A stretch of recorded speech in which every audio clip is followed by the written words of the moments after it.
Well, good morning, ladies and gentlemen. And I'm now joined by the famous disco, A.A.K. Aaron Wilson from Cabernet.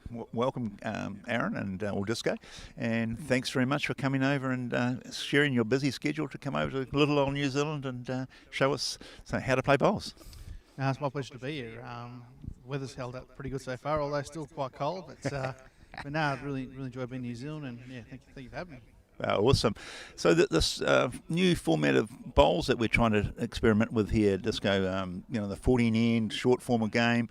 What's your thoughts on that over maybe a sets game or something like that? Do you think Fletcher's onto the right thing here, or do you think we should have tried to do what more traditional people are trying to do, was shorten the game up with sets? What's your opinion on that?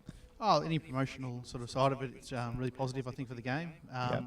14 ends for me, I think, is quite a positive thing. Obviously, in sets, it can be quite cutthroat. A few results go against you, you can easily lose it as well. But no, it's good to see something different, a bit of an innovation into a new style of game, and I think everyone's taken it quite positively overall. Yeah, well, Fletcher's, with his format, he had 6 venues around the country in qualifying, and there was a couple of surprises, but the cream came to the top, and it's a pretty good field out there. Even a player of your ability can't let your guard down out there. Fletcher's definitely put a good field together, hasn't he? Yeah, 100%. Quite a nice service too with the carpet here. But yeah, some quality players in the event, and obviously finals at some stage today. So certainly looking forward to the challenge, I guess, and seeing how we go. Awesome. A few questions that people always ask me when they see you. Obviously, you're a star over here. We watch a lot of you on YouTube and that, and you seem to swap bowls a little bit and play around with bowls. And all my coaching with juniors, I tell them buy one bowl and stick with the bowl until you get to know it. But you have the ability to swap bowls. Is there anything in that, or is it just are you experimenting, or what bowl would you play with if you had the choice? Certainly, change as good as a holiday sometimes, change the colour. So when you see me change, usually it's just the colour, like something different. But yeah, look, I've used the Henselite Dream on XG for a long time now, and the adaptability, you can go anywhere in the world really with the XG and be competitive, and that's, I think, half the battle. Exactly. Like we find in New Zealand, our greens are nowhere near as superb as Australia generally. Like, there are some beautiful greens in New Zealand, and I think the Euro is a great bowl, but it does need a very flat, nice surface. Where I think the XG trucks over a lot of different surfaces, so I think that's why a lot of New Zealanders are going to the XG. But those half blue ones that you have, you seem to, whenever you're playing the big time, they come out of the bag.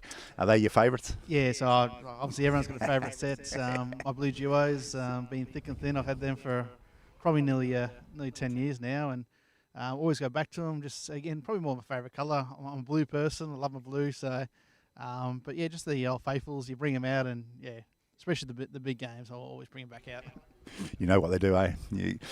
So highlights for you, Aaron, like there'll be so many, I know, but could you sort of tell the viewers one thing that sticks out in you, that you was a real highlight in your bowls career? Oh, there's a couple of moments I think stand out.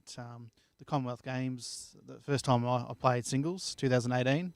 I got the nod from the Australian selectors to take it on, and obviously won the gold medal, which is pretty unforgettable when you're doing it in front of your countrymen, and it was pretty exciting. And then the other one, sort of the Australian Opens that I've won in the past, 2013 and 2021. Sorry. So hard to win so many competitors, and we see Aaron Sheriff has won 7 of them, which is, he's not human. He's in my opinion the goat of Australian bowls. But yeah, to win a couple is still a good highlight as well. Oh, awesome, yeah. You've had a very, very good career. And no plans of giving it away, mate? You're going to stick with it for a little bit longer? Oh, look, I'll certainly play bowls as long as I can, but I think Australian bowls will come to a stage. I want to spend more time with the family at some point. And obviously my partner, Jamie Lee's, still playing in the Australian squad. I want to encourage her as well. So whether I need to take a back seat step, we'll obviously work that out in the future. But definitely, obviously, be available for the next Com Games. See if we can have another go at that one. It'll be something exciting. I believe you come from a long lineage in your family. You got 4 brothers, and you're all pretty tidy bowlers. I know Nathan's very tidy, but you said that your other 2 brothers go all right as well. Yeah, so we've got another number of brothers that play, all decent abilities as well. Nathan's certainly risen back up again, as we saw in the Australian Open finally, nearly won one as well. Obviously, Aaron Sheriff getting him in the final, but he's had a fantastic campaign. But I think all good people though too. And that's half the battle. We all get along, all try to challenge each other, and that's what it's about, I guess. And one of the questions I ask Corey, mate, because I do a lot of coaching with, sort of 1-8s or 1-5s, and I've got my opinion as to why we're not producing the Aaron Wilsons, because I believe personally we play too much and don't train enough. And so could you give a sort of a third or fourth year bowler a bit of what would you do now? We're reflecting back on how you got into the game and how you become so good. What sort of tips could you give somebody that was sort of new to the game, that wants to be hungry, wants to be as good as you? What would you say to do? Like, would you say practice a lot, or would you say balance it? What's your theory on that, Aaron? Yeah, look, I think practice is certainly key. I remember when I was growing up, I was at the club most days, really trying to push myself. But the other side, make it purposeful though. If you're going to train, do it properly. Just don't chuck bowls for the sake of it. Try to achieve something in the game. And the other one is probably nurse off the elite players or the best players at your club. Try to challenge yourself in a game, and keep trying to be better and better. That's probably the key. Yeah, we actually love what you're doing out there, mate. Like, huge respect to New Zealand for how you approach the game and how you play it, and how graceful you are when you're losing, when things aren't going so well. You don't seem to get too toey or anything. You just carry on. And I watched you play in the Australian Fours final, and things weren't going your way, but you kept your cool and kept trying hard. And so I hope some of the New Zealand bowlers are watching and learning that respect that you bring to the game. So it's it's a pleasure to have you here.